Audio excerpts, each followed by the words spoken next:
Well, I mean, everything we operate on is going to be something. What we need to look at is which assumption is going to give us the best opportunity for educating our kids today, tomorrow, next year, and a few years down the road. Well, that's what we're looking at right now. Which plan is going to give us the best opportunity to educate our kids, the best that we can do, over the next 3 to 5 years?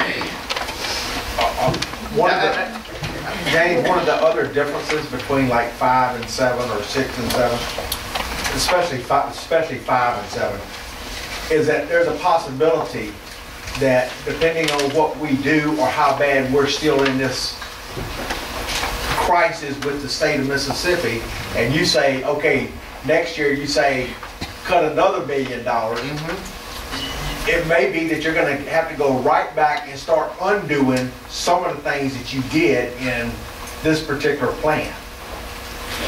When you leave it the way in the three different schools, it's actually going to be easier to make the cuts without having to undo and say, okay, this didn't work out, now let's move the kids again, let's move the staff again. That's, you know, we're trying to get something to where, if you look at these things, if you look at the progression in cuts, we're still not down to zero. The lowest I've got it so far is 710,000. Right. I think to go any further, you're talking about getting into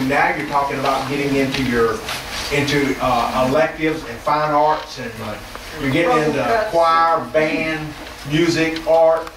You're getting into moving class size in the elementary above 27 to get in past that 17. Plan 7 would be your better federal. Plan 7 would probably be a more efficient federal money than Plan 5. And looking at Plan 7, which is only $100,000 spending more, $100,000 more, and we still have all our schools open. Plus, we've got potential to put more students in those classrooms, right? Yes. That's why when we took Plan 5 and 6 and we actually put it in the map of the school. $100,000 difference, and we can leave all the schools open and just. We still would have to. It says absorbing Macon and Coral's district. We'd still have to change the lines. Yeah. Well, I mean, naturally, if you have 2 K3s, then the K3 Macon district, the kids that are in the Macon district would have to. In the Corals and the no. See, Corals and Reeves. K3 would be Reeves and Corals. That's correct. So those two, you'd have to take the Macon kid and basically split those. May I ask a question? With number 7, it would require redistricting. And is the cost of redistricting in that plan? Redistricting would be done at the district level. There would not be a cost. There's no cost to redistrict? It would just be us arguing. It would just be redraw. It'd be simply just redrawing lines, and you'd have to take into account all the demographics and all that. And we'd have to do a lot of work to do it. It's an in-house study, basically. It is, and so all the legal costs are incurred in-house, because there's often a lot of opposition to redistricting too, legally. And so all that cost, so there wouldn't be any extra cost. But I think with Plan 7, if you're talking about Reeves and Quarles, I think you could probably draw an easy line right down the middle somewhere. I say easy, but I mean there's no easy line, but it's and nobody's gonna ever all agree on it. But I think it'd be easier to do that than it would be to redistrict right now. Say we got 3 elementary schools and we've got 2 of them pretty close right now. If we kept 2 elementary schools or 3 of them open, trying to redistrict those lines, because I mean it's kind of obvious that you got people living right there looking at a brand new elementary school and going like, yeah, my kids can't go there. Trying to figure those lines out would be pretty tough. We gave you this information now. Like I said, leaving everything the way it is, we didn't put it on paper. That's another option, but that's where you would say number 1. Now, there's still going to be things we can do in our current configuration to save money. other than just one, I'm sure. There's other things you would ask us to I mean, look some of at. these other things in here doesn't really have anything to do with the way the configuration of the school is. No. So those are the kind of things that can be added into our current configuration Yes. as But well. anything after one gets involved in losing jobs.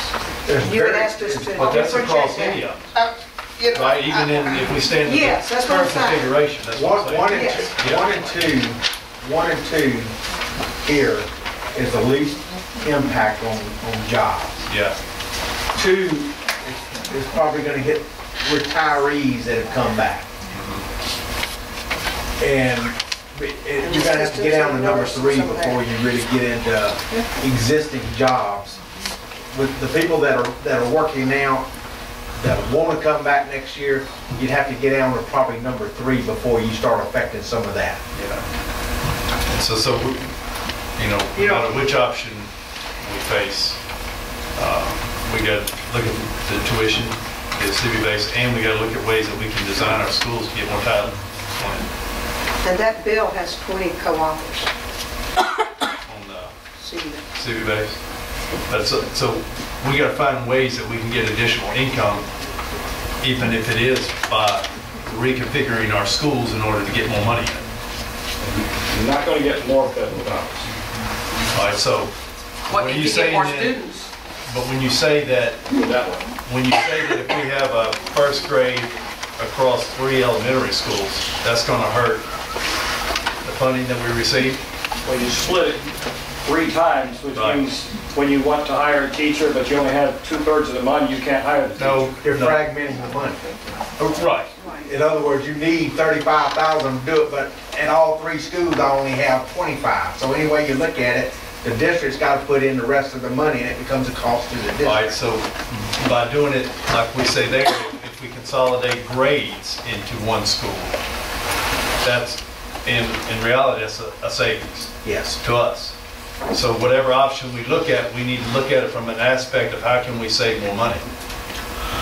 Whether, consolidating and like that, let that be one of our main priorities, because unless someone's seeing that I'm not seeing, I don't think the state of Mississippi is seeing sunshine anytime soon. I'm not hearing it. And we're gonna run out of money very soon. The only thing that bothers me about the state of Mississippi so much, last year, they spent how long in legislative session, had all their figures from the state of how much they were going to produce. They came up with a budget. 2 months later, they were so far in a deficit, they made cuts in August. They're continuing to be in a deficit. They are, and they may be completely accurate, but I don't have any faith in them, because they're telling me what's going to happen 2 years from now, when they couldn't tell me in May what was going to happen in August. When did they suddenly become smart enough to know what's going to happen in 2012? And I'm sorry, Mr. Simpson, but You're right. But, I mean, if I ran the district like this, you would have me gone. but I mean, that's the reason that you see the fighting and the confrontation up there. Some people say this is what I mean. I talked to people in Jackson today, and they say that the shortfall this year is going to be $450 million. Next year is going to be $750, and the next year out could be as much as $1 billion.